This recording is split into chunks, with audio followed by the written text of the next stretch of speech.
అదేవిధంగా మీకు మోసాలు అయితే దాదాపుగా 46% పెరిగినాయి తెలంగాణలో. అందులో సైబర్ క్రైమ్ అయితే 50% పెరిగింది.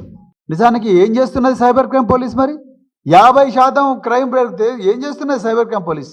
ఏం చేస్తుందో నేను చెప్తా. ఇప్పుడు సైబర్ క్రైమ్ ఏం చేస్తున్నదంటే, హిట్లరు 2వ ప్రపంచ యుద్ధం నాడు ఏ విధంగా అయితే గెస్టాపో అనే ఒక సంస్థను పెట్టి యూదులను ఊచకోత గోయడానికి వాడినరో, ఇవాళ రేవంత్ రెడ్డి గారు ఆనాడు సోవియట్లు ఏ విధంగా అయితే కేజీబీని వాడినరో, ఈరోజు రేవంత్ రెడ్డి గారు సైబర్ క్రైమ్ సెల్ అని హైదరాబాద్లో బషీర్బాగ్లో ఒక సంస్థ ఉంటుంది.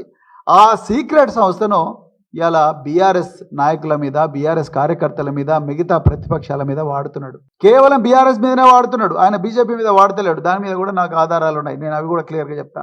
ఇలా రేవంత్ రెడ్డి ఏమో BJP protection force, BJP security ఫోర్స్గా మారిండు. బీజేపీ వాళ్ళేమో రేవంత్ రెడ్డి ప్రొటెక్షన్ ఫోర్స్గా మారిండ్రు, ఆర్పీఎఫ్ బీఎస్ఎఫ్గా మారిండ్రు వీళ్ళు.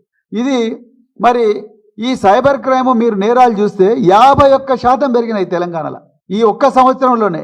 మరి నేరాలు తగ్గించాలి కదా, ప్రజల లోపల అవేర్నెస్ తీసుకురావాలి కదా. మోసాలు మరి ఫిషింగ్ మోసాలు అంటున్నారు, బెట్టింగ్ ఫ్రాడ్స్ అంటున్నారు, ఆన్లైన్ బెట్టింగ్ యాప్స్ అంటున్నారు, ఆన్లైన్ లోన్ యాప్స్ అంటున్నారు, హనీ ట్రాప్స్ అంటున్నారు, డిజిటల్ అరెస్ట్ అంటున్నారు. ఇన్ని నేరాలు జరుగుతున్నప్పుడు మీరు వాటి మీద ప్రజల లోపల అవగాహన తీసుకురాకుండా మీరు ఏం చేస్తున్నారు? సైబర్ క్రైమ్ పోలీసులను పెట్టి బీఆర్ఎస్ నాయకులు ఏవైతే నిజాలు మాట్లాడతారో ఆ నిజాల మీద పోలీసు కేసులు పెట్టాలి. మీరు ఆ స్క్రీన్ షాట్ తీసుకోవాలి, ఆ యూఆర్ఎల్ తీసుకోవాలి, తీసుకొని మీరు గాంధీ భవన్ పంపిస్తారు. గాంధీ భవన్లో 4 కాంగ్రెస్ వాళ్ళు, లీగల్ సెల్ వాళ్ళు కూర్చొని వాళ్ళు ఒక కంప్లైంట్ తయారు చేస్తారు. వాళ్ళు ఆ కంప్లైంట్ తీసుకొని జిల్లాలకు సర్క్యులేట్ చేస్తారు. ఆ జిల్లా వాళ్ళు పోలీస్ స్టేషన్ ఇవ్వగానే 2 నిమిషాలు ఎఫ్ఐఆర్ అయిపోతుంది. ఎంత ఘోరం అంటే తెలంగాణలో గౌతమ్ గౌడ్ అనే ఒక బీఆర్ఎస్ సోషల్ మీడియా యాక్టివిస్టు, ఒక రైతు తనకు రుణమాఫీ రావడం లేదు, రైతు భరోసా రావడం లేదని చెప్పేసి ఒక వీడియో చేసిండు. బాధతోని పొలంలో ఒక ముసలాయన, ఆ ముసలాయన వీడియో చేస్తే ఆ వీడియో తీసుకొని తన ట్విట్టర్లో పోస్ట్ చేసుకున్నాడు. ఆయన 10 మందికి షేర్ చేసుకున్నాడు. ఇది తప్ప?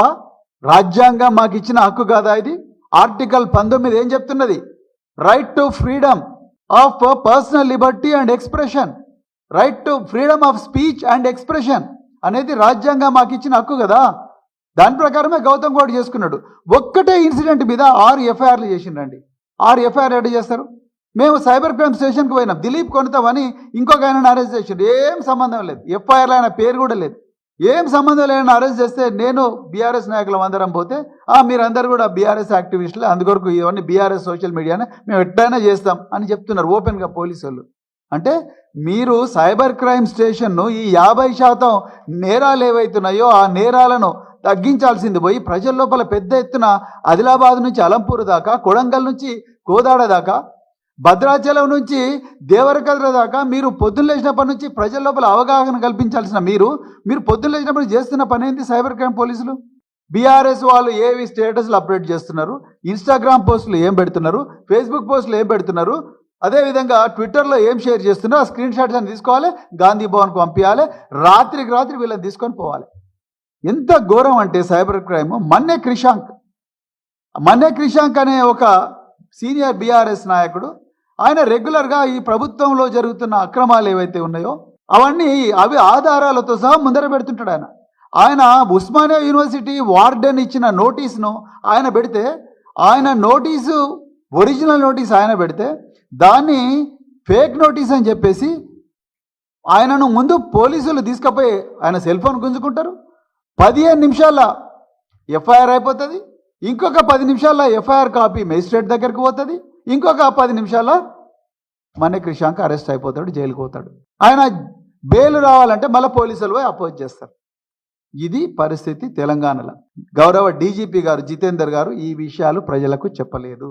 మేము అదే చెప్తున్నాం. ఈ రాజకీయ కక్షలతో నడుస్తున్నది పోలీసింగ్ అన్న విషయం డీజీపీ గారు చెప్పలేదు.